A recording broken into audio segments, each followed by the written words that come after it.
out that Frankie is very sensitive about his mom. And he's at the age right now where affection really bothers him. Not necessarily from me, because if I try to hug him, he's cool with it, because I give those quick bro hugs, you know, like, hey, what's up, you know? However, if his mom is standing right next to me, and I reach over and I grab her hand, he sees that as gross, and he'll make the face. What? Ah. The hand? That's gross, Dad. I go, that's not gross, Frankie. That's not gross. Baby, open your mouth.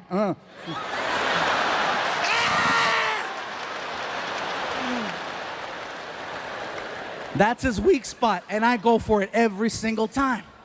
One day I was ironing one of my shirts that I was gonna put on, right? I'm ironing the shirt and I'm talking to him about his grades. As I'm talking to him about his grades, there's a car driving in front of the house, and the stereo was really loud, and you could feel the bass. So I started dancing. Oh yeah. Frankie starts laughing, right? And it felt good. I was making my son laugh. But then he starts pointing. He starts pointing. Why are you pointing? Because you're fat. Your fat's going everywhere. Your fat's going everywhere. I go, really? My fat's going everywhere? Well, guess what? This fat makes your mom horny.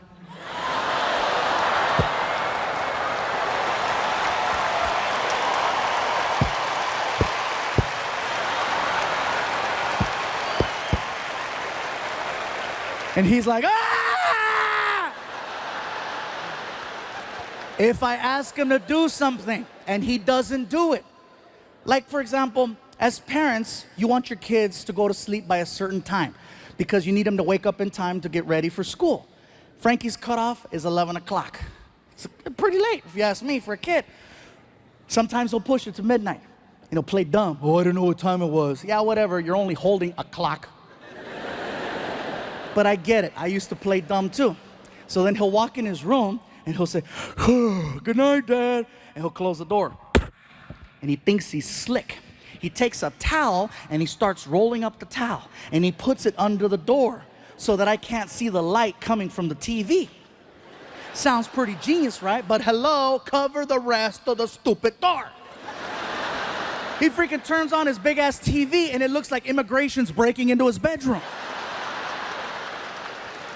And so what happens is he'll stay up until 2, 3, 4 o'clock in the morning, and he's supposed to wake up at 6. His alarm goes off, and he sleeps through the alarm. And it's a real alarm.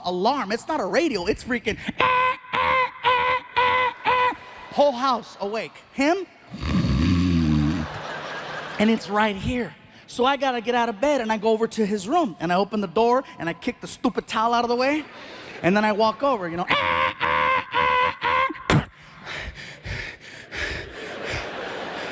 And I yell, Frankie! Frankie! Nothing. So I shake him. Frankie, wake up! You know what happens when I shake my son in the morning? It makes him eat in his sleep. That's what happens. I shake him and he does this. Nom, nom, nom.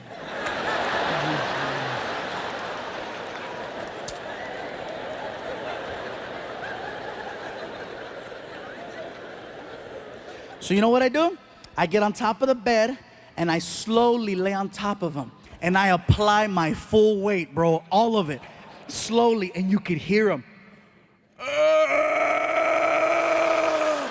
Oh God! Oh God! You're too big! You're too big! And then I whisper in his ear, that's what your mom said.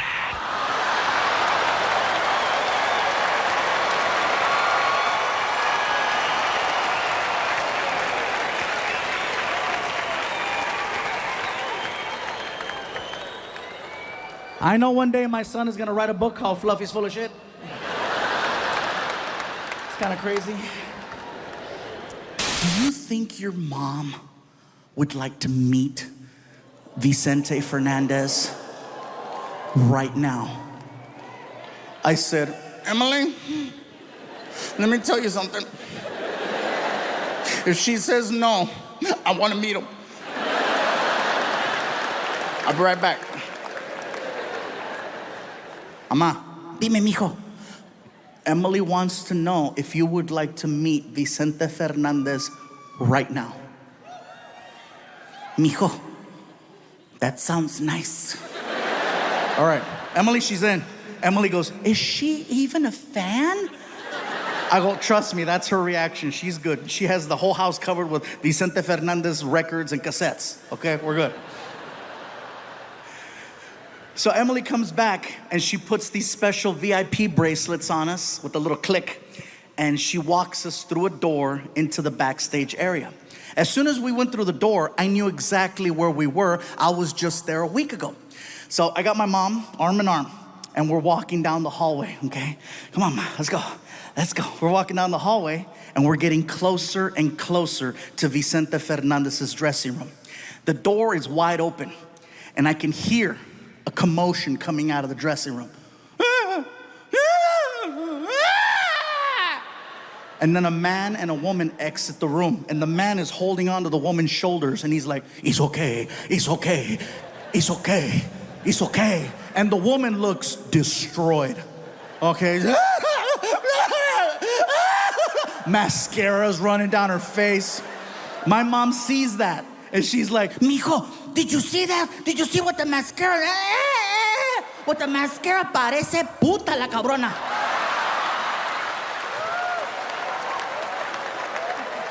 Sorry, puta means friendly. So we get by the door, and the closer we get, we start to see a guy in the room. He comes to the door. In the room, there's 3 people, okay? There's Vicente Fernandez, the photographer, and a handler. The handler comes to the door, and you can tell by his voice that he works for like a Mexican radio station, because he's got that voice. You know, like, hola, hola, pásale, pásale. Pásale in Spanish means come on in. So we start to walk into the room. And let me tell you guys something.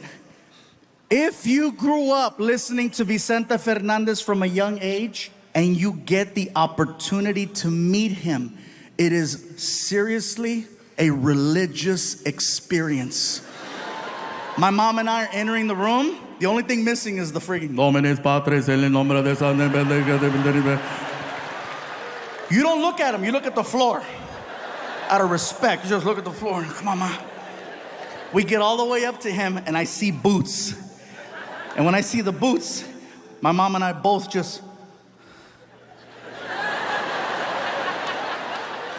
He knows what you're doing. He knows you're checking him out. So what he does is he poses, okay? Vicente stands there and he poses. He'll have the sombrero, the hat, to his side. And then he doesn't look at you. He looks away. And he sticks his chest out. And he stands there looking like a big-ass bottle of Tapatio at Costco.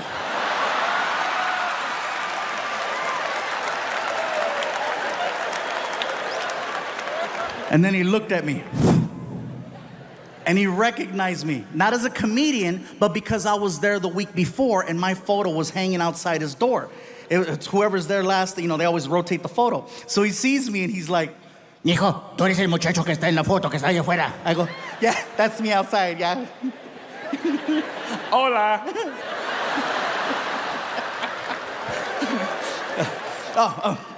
Vicente, I'm sorry.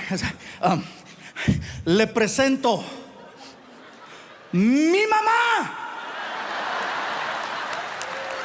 I'm like, oh my God, I think I just offered up my mom to Vicente Fernandez. She's like 73, better late than never, Ma, get him. My mom starts walking up to Vicente. He was so nice. He goes out to shake my mom's hand, and my mom grabs his hand, and I don't know where she got this strength and energy from, but she grabbed him and pulled him in hard, like the video game. Get over here. And then hooked him. She hooked him, and she starts screaming into his chest, mi chente, mi chente, mi chente. I'm like, oh my God, she's getting horny.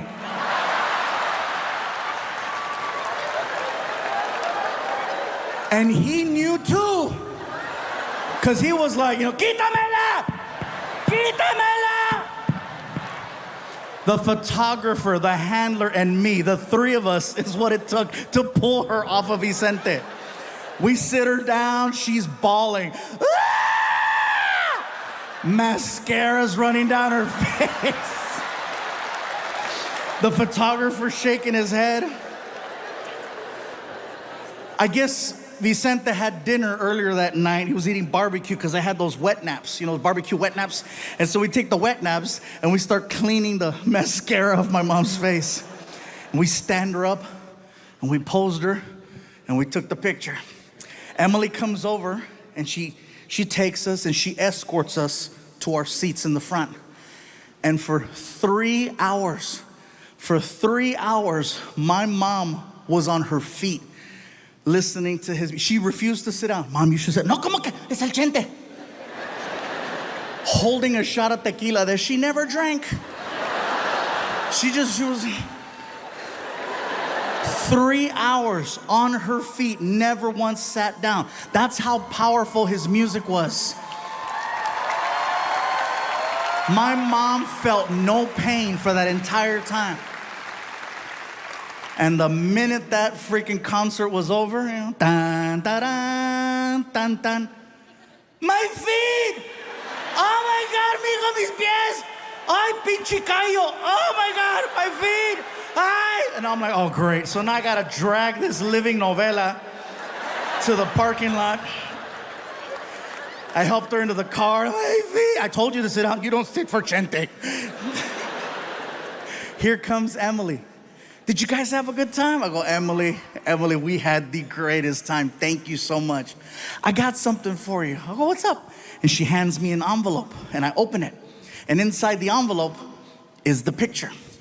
She printed it out for me. And when I looked at it, I got so choked up because I have never seen my mom so happy in a picture. And it's not that she wouldn't smile. She would smile, but it was that, 1, 2, 3, cheese.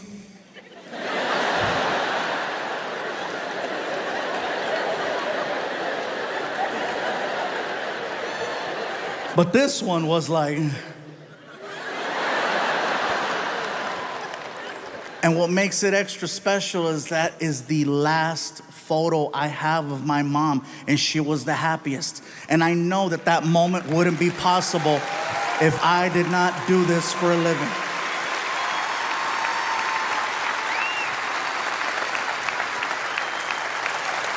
So thank you for that. Sorry, I know a lot of people are like, we came to laugh. We're getting all pinche gordo. Me estoy chillando. Oh my God. This is all right, man. This is cool. You guys are really warming me up for the Tonight Show. I did it once before, and it was kind of funny because I took my mom with me, and we're hanging out backstage, right, and stuff. And Jay Leno walked in, and he was so nice, right? He's like, hey, Gabriel, how you going? Welcome to the Tonight Show. We're gonna have a great time. Everything's gonna be great. Is this your mom? Oh, you guys know who Jay Leno is now, huh? So my mom was like, no, are you the one in charge? I'm like, no, mom, please don't do that. Don't mess around. No, I got this one. Don't worry. I know him. I've seen him on TV before. Hey, you big chin. I'm talking to you. No! He was so cool. Mr. Iglesias, very nice for you to come out to the show. Support your son. This is great, fabulous. He gets my mom loaded with margaritas. So as soon as I come out, you hear Jay Leno go, ladies and gentlemen, Gabriel Iglesias. And I come out, right? I'm like, what's up? And you hear my mom, go, Mico!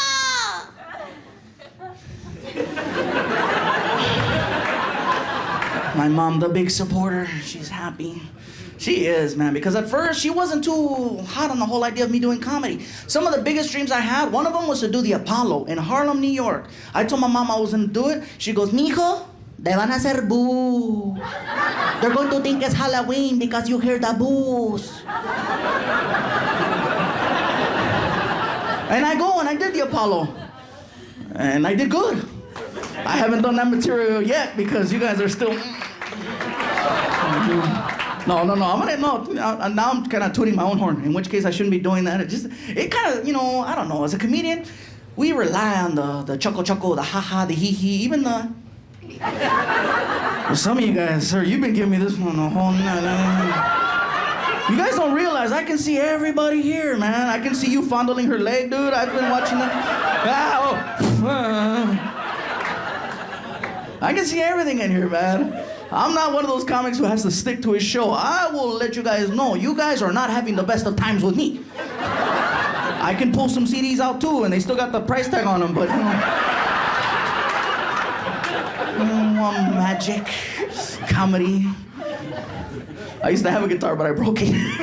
It's one of those little ones that ding, ding, ding. I can't sing, man. Even though I have the last name Iglesias, you'd figure I'd be able to hold a note, but no. I can't. And I always get that. Are you related? Are you related? I'm thinking about just dropping the name. But sometimes it works at hotels, like they hear the last name Iglesias, and all of a sudden, ooh, everybody wants to see who's there. And it's like, yeah, it's me and my dad, but he's in the car. He doesn't want to be bothered, so they give me all the cool treatment and stuff. I was in Vegas, I got free cookies, it was good. I gotta milk it for whatever I can. You know, some things transpired, and one day he wanted to have a conversation with me, and it caught me off guard. I said, can I talk to you, Dad? Yeah, what's up? I have something I want to tell you. Okay, what's up? It's important. Okay? It's serious. Can you please sit down? How far along is she? What are you talking about? What are you talking about? Don't be scaring me, dude. What's about us? Okay. What's up? He tells me, can you please stop making fun of me? And when he said it, I felt it because I knew how hard it was for him to bring that up. And I said, how long have you felt this way? My whole life. Have you ever tried to bring this up in the past? Yeah. What did I say? You told me to put on deodorant.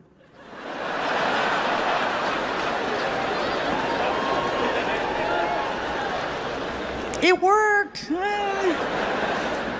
Look, Frankie, I didn't know how to be a dad, okay? It was one of those things where I just knew there were certain things I didn't want to do. I knew that I never wanted to yell at you, and I knew for a fact that I never wanted to hit you. So I did the best thing I could do with what I knew how to do. I made fun of you. That's called shaming. This year, look, if you don't want me to do any more stories or jokes or just make fun, I understand. It's one of those things where I didn't want to make him feel bad, and I don't want to feel bad making him, you know what I mean? So I said, look, I'm going to let the audience know that we spoke, and so that they understand why moving forward in the future, there will be no more stories about Frankie. Why is that important? Because if I don't explain why I stopped talking about you, they're gonna think you died. I don't want them to think you died either, so. Gave him a big hug, reminded him how much I love him, because I love him very much, and I hope he knows that.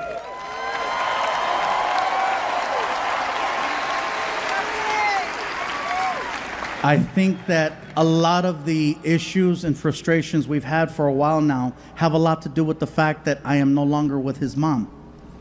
I don't want you guys to think that all of a sudden I'm going to start doing jokes about her. I'm not. I have absolutely nothing bad to say about the woman I was with for almost 14 years.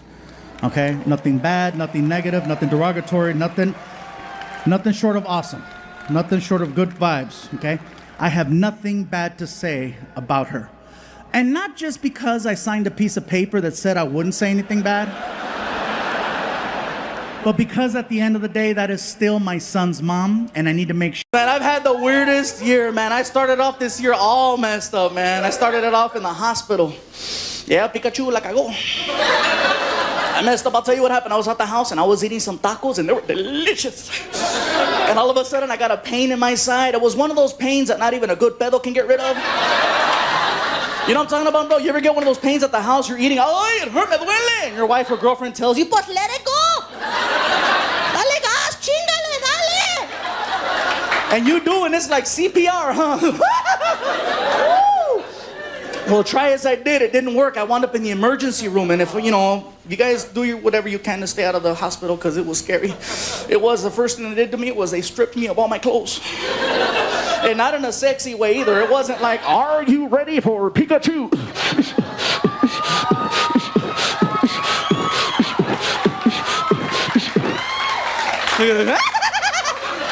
Cochina, mírala.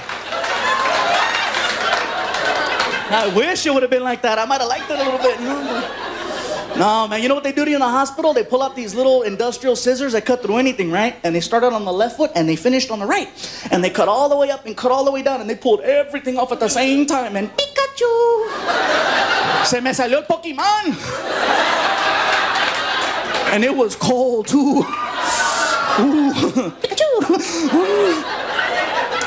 So then they take all my clothes away from me and they replace them with this nasty lime green hospital gown. You know the kind where they tie it in the back and your butt is still showing, right? It was one of those. So I'm standing and I turn around and I see myself in the mirror. And I realize at that very moment, I do not look like a Pikachu.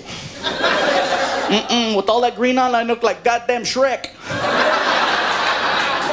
And it wasn't me who gave me the nickname, it was the nurses. I could hear them too. Mira, Marta, ese gordito se parece Shrek. I'm serious, all he needs are the little antenitas and the donkey, that's it.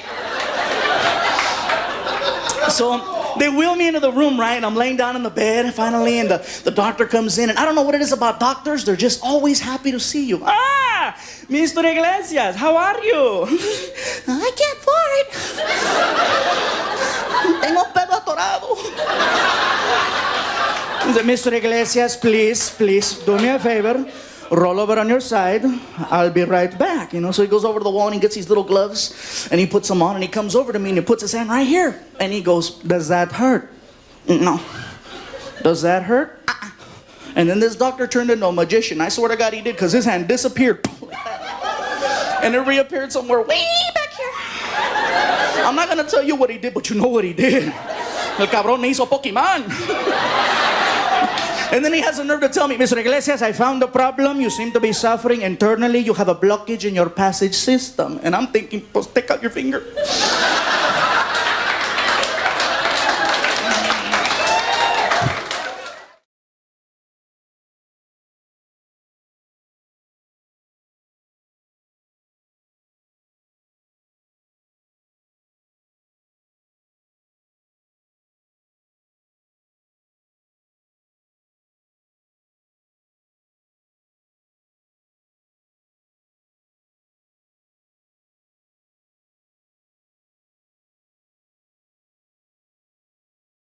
I did manage to stay busy during the pandemic. I did a movie from my living room. Yeah, and it wasn't even on Pornhub. The movie already came out in theaters. It's called Space Jam. It's the movie with LeBron. Los Angeles, you are looking at the new voice of Speedy Gonzalez. Thank you. I found it ironic that they hired the slowest Mexican to play the fastest.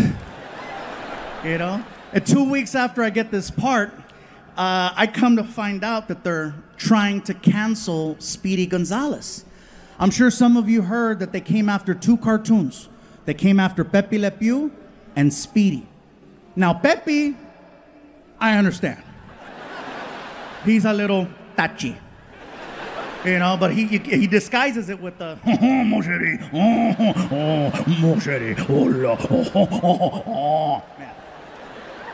But Speedy Gonzalez, what's his crime? He's Mexican and he's fast. That is not a crime. In Montebello, that's called job security. So I said, I cannot let them hurt Speedy. You know, I can't let them cancel him. So I came to his defense. Plus, it was my only job.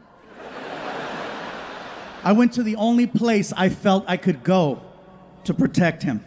I went on Twitter. And Twitter, ooh, Twitter's a scary place. It is. You only go there to fight, to get into it, to prove a point. And so a friend of mine said, if you want to get some attention, use a hashtag. And so I did. And I wrote a tweet that said, hey, hashtag cancel culture. My name is Gabriel Iglesias, and I'm the new voice of Speedy Gonzalez. You cannot cancel or catch me. And I posted it. I had no idea that when you go on Twitter looking for problems, you will find them. Oh yeah, every major news outlet picked up my tweet and used it in a story about cancel culture. ABC, NBC, CBS, CNN. If I would have known that, I would have used spell check. Because my family called. Eres pendejo, qué chingados. ¿Qué te pasa? No escribe bien. Oh my God. Even Fox News did a story with my tweet. Fox News. You know how I know? My bus driver Dave called me. Oh, he was thrilled. He was like, Fluffy, God damn it, I've never been prouder. You made it, baby. You're on Fox News. I said, Dave, shut up. You're stupid. He's like, America. Even Warner Brothers Pictures reached out to say thank you. And before I know it, I was on a Zoom call. And I know a lot of us had to get used to Zoom. And it's kind of convenient, right? All they see is this. So to entertain myself, every time I took a Zoom call, I was full Winnie the Pooh. And if you're not laughing right now, you better ask someone who is, because there is no coming back from full Winnie the Pooh. I was leaving baby powder all over the house. It looked like an episode of Narcos. So I get on this Zoom call with the director, writer, and producer of Space Jam. And they're being super nice, super supportive, super cool. They're like, Gabriel, thank you so much for lending your voice talents to our film. We really, really appreciate you being part of this. If you have any questions or concerns, let us know. So, well, thank you. We have a question for you. I said, okay. How do you feel about the voice of Speedy Gonzalez? I said, well, what do you mean? Well, you know, some people find him to be a little stereotypical. What are your thoughts? I said, well, you have not met my family. I cannot speak for all brown people, but I can tell you that me personally, in my house growing up, Speedy Gonzalez was not viewed in a negative way. As a matter of fact, he was the only form of representation we had growing up. It was him and the little bumblebee on The Simpsons. Gabriel, we were thinking that perhaps you would like to lend your real speaking voice to the character, maybe modernize him a little, you know, bring him up to speed. I said, well, you know, with all due respect, I appreciate the fact that you would give me the power to change the sound of such an iconic character. But at the end of the day, when people see the movie, I don't want them to think of me. I want them to think of Speedy Gonzalez. So I said, please keep his voice original.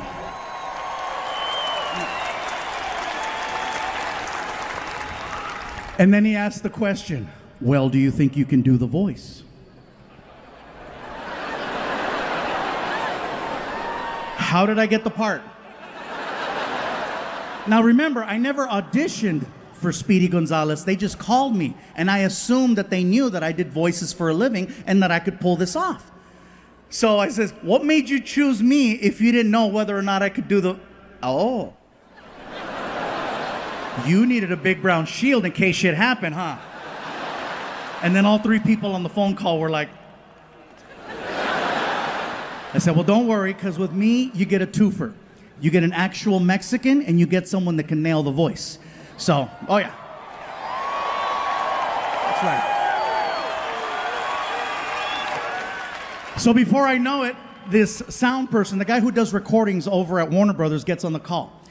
The only thing I know about this guy is that he's loud. Okay, he gets on the call, he's like, Gabriel Iglesias, how are you? Wow, wow. How's it going? My name is Steven. I'm the sound coordinator here at Warner Brothers Pictures. So listen, buddy, here's what's going to happen. Basically, what I'm going to do is I'm going to hit record. And as soon as I hit record, I just need for you to start talking like Speedy Gonzalez. We're going to get the flow, the tempo, the timing. And as soon as we got it dialed in, we're going to make a movie. Sound good? Sounds good. All right, this is Gabriel Iglesias for Space Jam, A New Legacy. Speedy Gonzalez, take one. Gabriel, mic check, 1, 2, 3. 1, 2, 3. Sounds good. All right, here we go. And go. All right, here we go. Hola amigos, I am Speedy Gonzalez de Pases Mouse en All México. ¡Arriba! ¡Epa, pándale!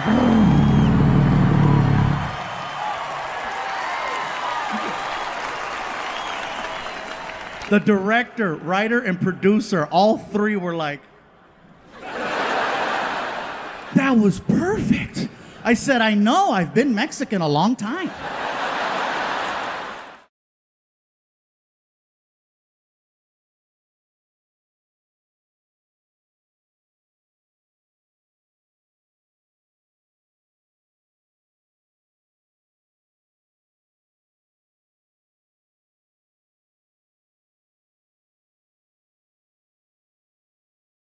Houston, I'm gonna tell you something, and I don't know how this is gonna go over, but I'm gonna say it. I would be an amazing gay partner. I would, all the way up until that one part, but even then. Have you ever driven a Lexus? Those are nice. Sometimes you gotta take one for your own team, I'm just saying.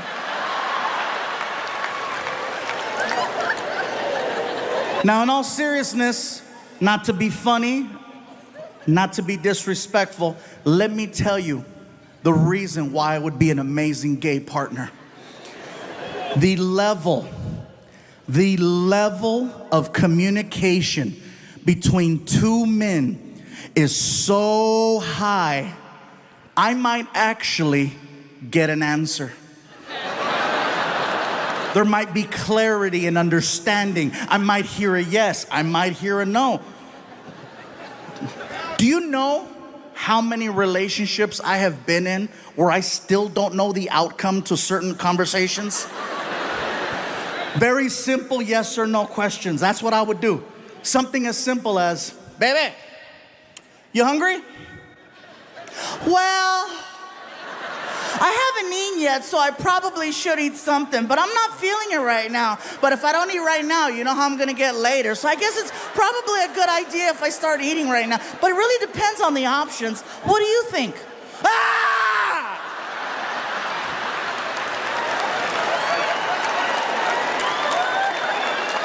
What about this one? Baby, where would you like to eat? You hear all the guys? Yeah. Finally! I'm not alone! Everybody's pointing at somebody right now. Guys, am I right? This has to be, you would think that this is the safest question in the world to ask, but it's not. Well, just pick something. You know me, I'm go with the flow. Whatever you decide is okay with me. You know me already, just pick something. All right, we're going to Burger King. I don't like Burger King. Why do we gotta go to Burger King? Burger King gives me chorro. Chorro is Mexican diarrhea. How about this one? How do you feel? Really? Really? You want to know how I feel? Well, you know, maybe if you'd pay attention from time to time, you might know how I feel. You might not need to have to ask me such a question because you would already know exactly how I feel. The amount of time and energy I've exhausted to let you know how I feel, and you have the nerve to ask me, how do you feel?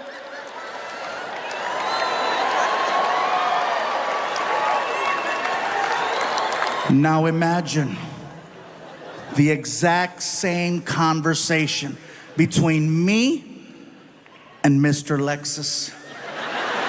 Do you know how efficient that conversation would be? Hey, bro, you hungry? Thought you'd never ask. What do you want to eat? Whatever you want to eat. We're going to Burger King. I love Whoppers. Me too. We go to Burger King and we tear it up. We get back home and I ask him, hey, how do you feel? Horny. Me too. How do you want to do this? Heads or tails? It would be efficient. So moving forward, it's been over a year now, and the same question has been asked over and over again. So what now? Are you gonna, start over? You're gonna get back up on that horse? You're gonna get a girlfriend? You're gonna get a wife, start a new family? What are you gonna do? And I'm like, I got dogs. I'm good right now. I know what it's like to be single for a long time, and I know what it's like to be in a relationship for a long time. And there's pros and cons to both. I can only speak for the guys on this one. Some guys. Guys, you ever been single so long you start to question whether or not it's by choice? And then you find yourself saying things like, guess I'll be single forever, just nobody wants me, nobody wants me, nobody wants me. Some of you are laughing because you have that friend. A lot of you are quiet because that's you right now. And then you notice how sometimes all it takes are just a couple of minor changes, a couple of minor adjustments to get back in the game. Like maybe you start cutting your hair different, maybe you start dressing better, maybe you start, I don't know, showering and shit. Someone takes notice and decides to give you a chance, and now you're back in the game. And there's no greater feeling in the world than that of being in a brand new relationship, because you're just so happy. You're so happy. You're the most optimistic person in the world. Nothing can mess your day up when it's brand new. You can miss your bus on the way to work. There'll be another. You could get fired. Guess it wasn't meant to be. You are so freaking happy. And then you start to reflect on your life before the relationship. And you remember how you would look at your phone and it would never ring.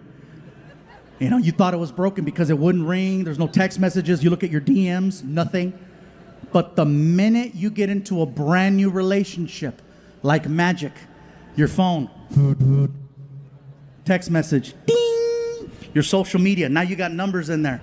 People in the street are talking to you, and then you say this out loud: where were all these people at when I was single? Answer: they were there the whole time. The difference is you were not this happy. I found out that happiness is one of the most attractive things in the world. Who doesn't want to be around someone who's positive? You know? Well, unless you got COVID. Never mind. Nice, pleasant, a joy to be around. Good energy.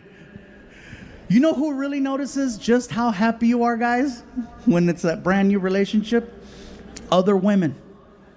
Not your woman. Other women. They can't help but notice how happy you are. They stare at you and they point. Look at him. Look how happy he is. I bet I can change that. Guys, you are now blood in the water, and the sharks are out. And if you've never been hunted before, it is one of the scariest things in the world. Because usually you don't know you're being hunted until it's too late. You're over there minding your business, you're in your relationship, you're trying to make it work, and here they come.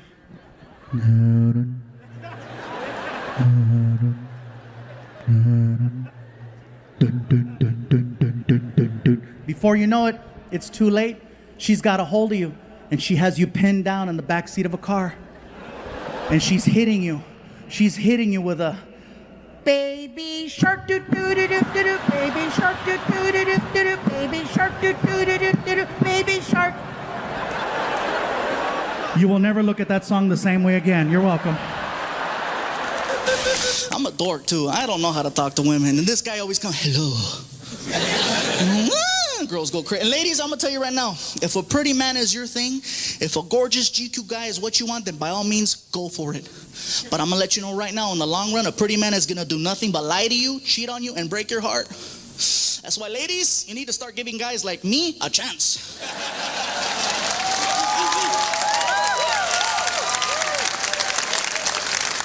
That's right, because I'm gonna tell you guys right now, the worst thing I'll ever do is have dinner without you.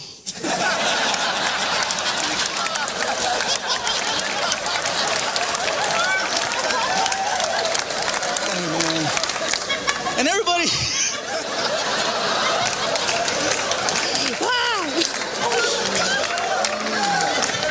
look at some of the girls. Everybody gives me advice too on the best way to meet that certain someone. You know, like my sister Emily, she always tells me the best way to meet someone is to go on the internet. She goes, go online, you'll meet someone. I'm like, I thought it'd be a good idea because my sister, she's cool people. She goes to school, she goes to church, she's nice. But I gotta tell you guys something, she's a freak. You know, you meet her in person, she's all sweet and innocent. Oh, hello, how are you? Nice to meet you. Bye. But you catch her online at 2, 3 o'clock in the morning, man, she's like, I'm licking and sucking your toes.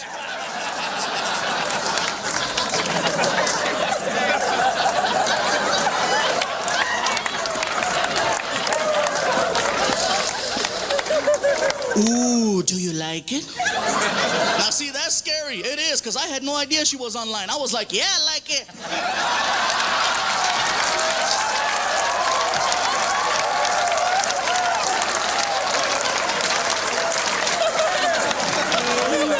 I was like, what's up? see my sister the next day. She's like, I met someone. I said, me too. Check it out. I got some sandals. What's up? But you guys have to be careful. If you're going to meet people on the internet, be careful. Because you don't know what you're going to get. You don't. I went on a blind date with a girl who was half Sasquatch, half Chupacabra. Yes, some of the white people, Chupa what? It's like Bigfoot, only smaller. Like cousins, you know? You gotta be careful, because they'll throw these little mysterious words out there to kind of like, get you excited. Like this one girl, she described herself as bubbly, and I hear bubbly and I was thinking, oh my God, wow, really? Shut up, wow, really? Oh my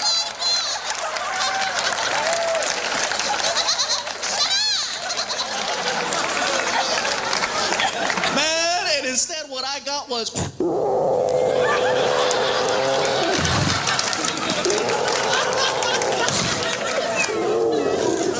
I'm standing there. You have to be careful. And I said, you know what? Okay, maybe it's my bad luck. Couldn't possibly happen to me 3 times, right? So I gave it another shot. Went on another blind date with a girl who said she was a sexy Latina. I was excited. What's up? I get to her house, you guys. She was not Latina. Oh, no. She was black. Now, I didn't have a problem with her being black, but she specifically wrote out, I'm Latina. So I called her on it, right? I said, hey, girl, before we go any further, didn't you say that you were Latina? You know what she told me? She got mad. She was like, fool, I am Latina. Shoot, that's my name. And while I'm doing this, I get the most random phone call I've ever gotten. My publicist calls me up and she's like, Gabe, Snoop Dogg is looking for you. Excuse me? Snoop Dogg, I know who Snoop Dogg is, but what do you mean he's looking for me? Well, is he looking for me or is he looking for me? He's a fan and he wants to interview you. Oh, cool. Sounds good. What is it? I think it's some type of podcast. I'm in. Can I bring Frankie? Absolutely. Cool. So I hang up the phone. I'm excited. I want to tell my son. I'm like, Frankie, I'm walking towards your room. I'll be at your door in 3, 2, 1. Hey, all right, you're dressed. Good. Come on, let's go. Where are we going? Watch. We get in the car. And now we're off on this adventure to go do an interview with Snoop Dogg. You guys, let me tell you something. We get to the neighborhood and we're lost. The GPS says we're there, but we're lost. We're looking for a house and there's no house, just a big building. And so I'm like, this doesn't look like a podcast, really? So I pull up to the security gate. Tap the button on the wall. Security desk, can I help you? Hey, security desk, my name is Gabriel Iglesias, and I think I'm here to do an interview with Snoop Dogg. Okay, one moment. Oh, okay, this is it. Good. I'm so excited. Snoop Dogg? This is gonna be cool, right?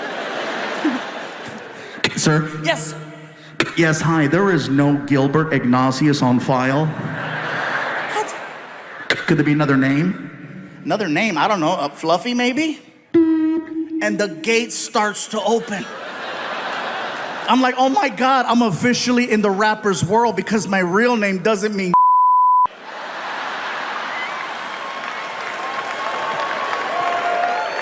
So we drive in. And we're passing all of these reserved parking spaces. Reserve. And we get to my space, which is basically an orange cone that has Fluffy handwritten on it. And a bunch of other names crossed off. So Frankie moves the cone, I park the car. We walk into the building. My publicist is waiting for me, right? And she's like, Gabe, you made it. Frankie, how are you? Listen, I just finished talking to Snoop. Wow. He is everything you think he is and just a little bit more. He is so sweet. I cannot believe he was charged with double murder. He told me to just walk you guys into the studio and he'll be right back. He said he had to go outside and get in the right headspace or something. Okay, cool. So she walks us into Snoop's studio. I'm thinking I'm there for a podcast. Come to find out, it's for a TV show. Snoop has a TV show where he interviews celebrities. Everyone in the room is waiting for Snoop to return. You can hear the small talk, you know.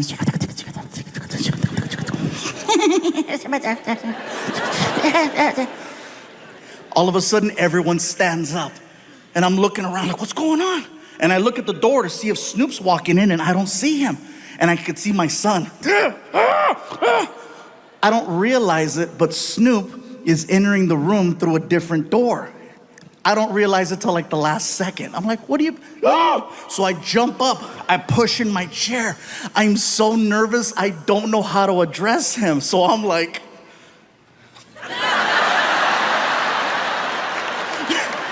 I felt stupid. Snoop walks over to me, and he's so cool, you guys. He's so cool. He walks over to me, and he grabs my hand.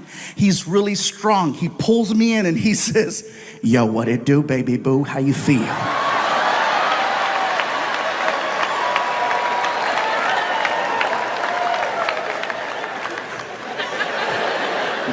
Thank you for having me. Yeah. Can I sit down? For sure. I sit down, I look over, I see my son. My son's like...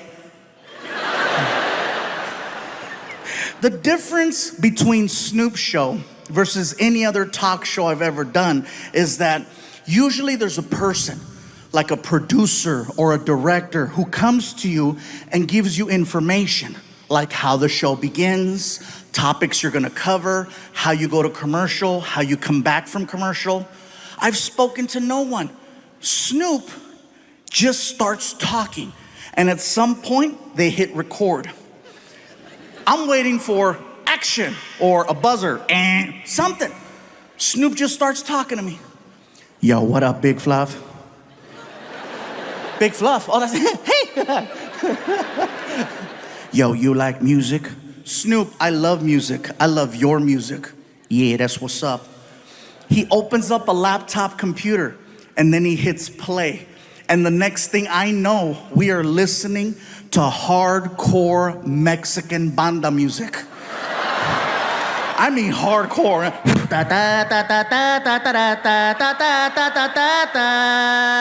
And you can hear gunshots in the song.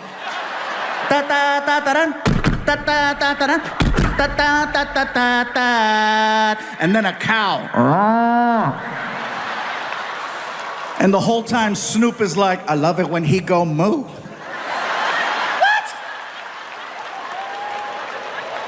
I feel like he's messing with me because I'm Mexican, right? So I called him out. I said, Snoop, do you understand what you're listening to? And he said this, and it scared me. He said, gangster recognize gangster. The reason why it scared me was because he was telling the truth. We were listening to actual Mexican cartel songs that don't play on the radio. And the fact that he knew that, the fact that his level of street knowledge in another language was that on point, I said, I gotta shut the hell up. Don't speak unless spoken to, that's the code. Next thing I know, Snoop reaches under the desk and he pulls out the biggest blunt I have ever seen. Oh, this sucker was huge. As soon as he pulled out that freaking blunt, I got excited because I wanted to grab my cell phone, okay? I wanted to grab my cell phone so that I could take a selfie of Snoop in the background being Snoop.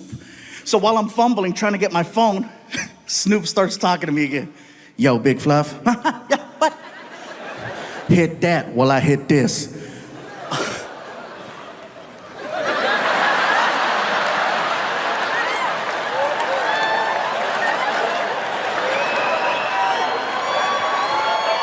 The second I went like that, all of the cameras in the room, red light, red light, red light, red light, red light. My publicist is like, no! My son is like, yeah! No, yeah, man. Oh, and by the way, before I forget, I know I have a habit in my shows of sometimes throwing a little Spanish in there. If you don't understand Spanish, I do apologize, okay? I promise I will be translating.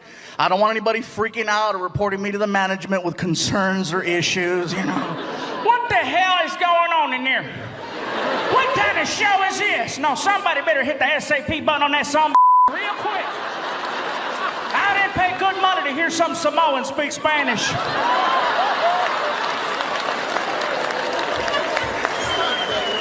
I'm not Samoan, I'm fluffy. I didn't know why the guy thought I was Samoan, you know? And I've had this happen a couple times where people go, "Are you Hawaiian?" I'm like, no. No, not just a shirt. I thought it was just a shirt, but no, how could it just be a shirt? Just because you wear a freaking sombrero, that doesn't make you Mexican. I see white people Cinco de Mayo wearing a sarape, walking a donkey with a sombrero. You don't look at him and go, "Hola, amigo." No, you're like, "Hey, Ted. Hi." You know, and he's walking around, "Hola, come on. Come on, stupid donkey. Donkey, come on." I don't get it, man. I'm just trying to do my thing. But it's funny, though. I didn't know why the guy thought I was Hawaiian until I actually went to Hawaii. I found out that Hawaiian people actually look like swollen Mexicans. They do. I got off the plane. I looked around. I was like, "Oh, my God, my family." Even they were like, "Aloha, brother, lo que le, malo, malo." Orale.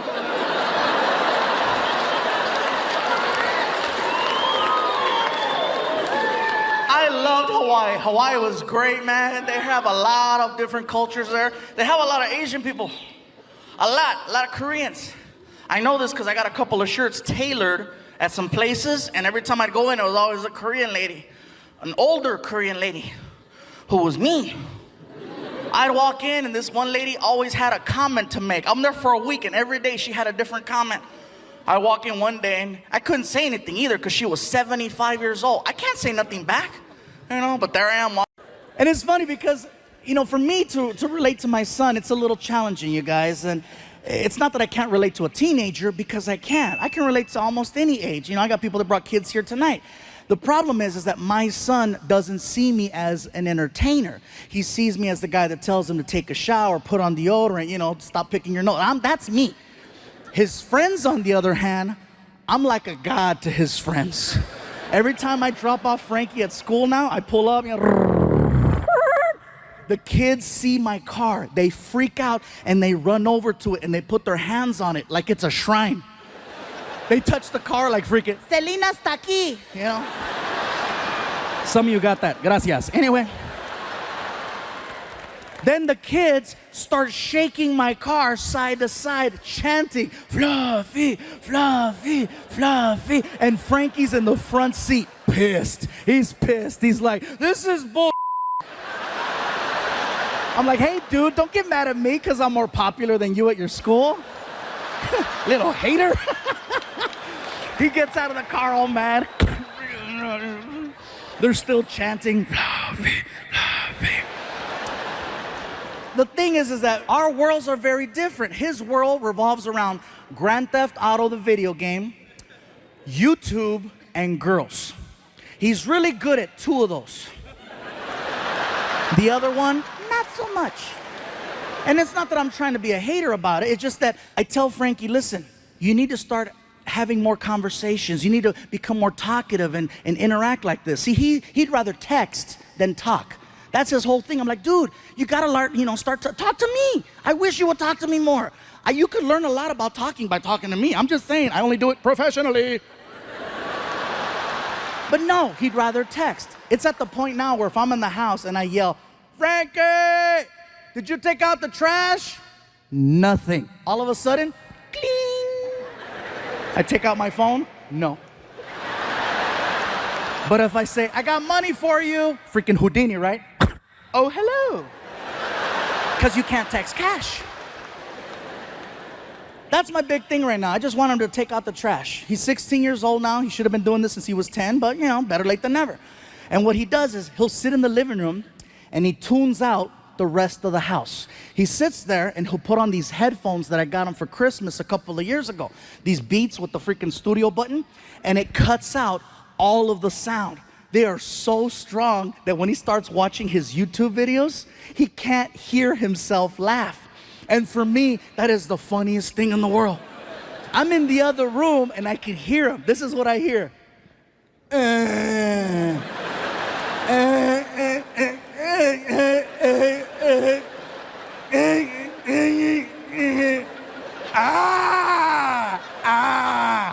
I'm in the other room like, who brought the Germans? And so I walk out into the living room and I see Frankie and he's laughing at his phone and I gotta flag him down. I go, hey. And he'll take him off. What's up, Dad? I go, Frankie, can you do me a favor? Can you please take out the trash? Okay. And then he puts them back on. What? Now? I go, yes. Now? When you ask me for a ride, it's because you need a ride when you ask for it, right? Not later. Then he says, where are we going? Just take out the trash. And then he does it. He takes out the trash, but he acts like he's doing me the biggest favor in the world. And he stares me down and he doesn't break eye contact. He's like,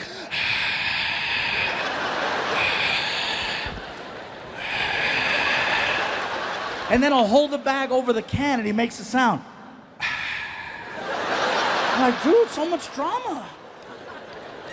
It's crazy. I'd like to have normal conversations with him, but usually I got to take it that far for us to interact. You know, I look forward to conversations. Even if it's something small and minute, at least it gives me a chance to trigger another conversation with him. I look forward to a few things.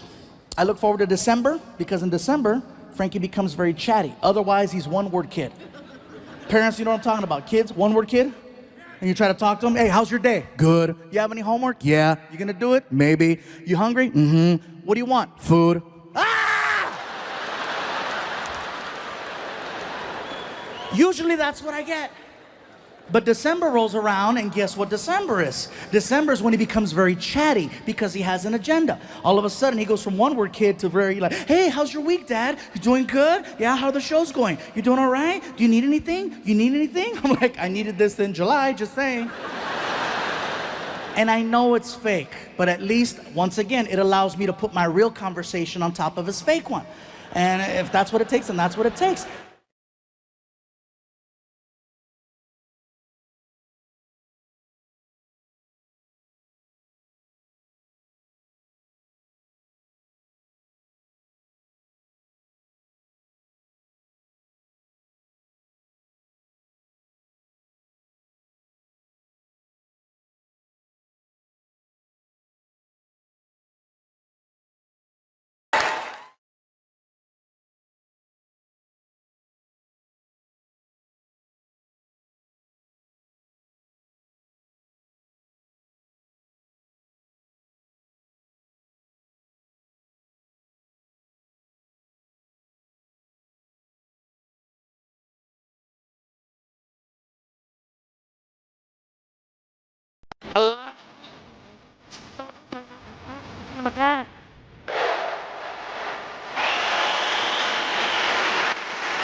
A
lot of things.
You,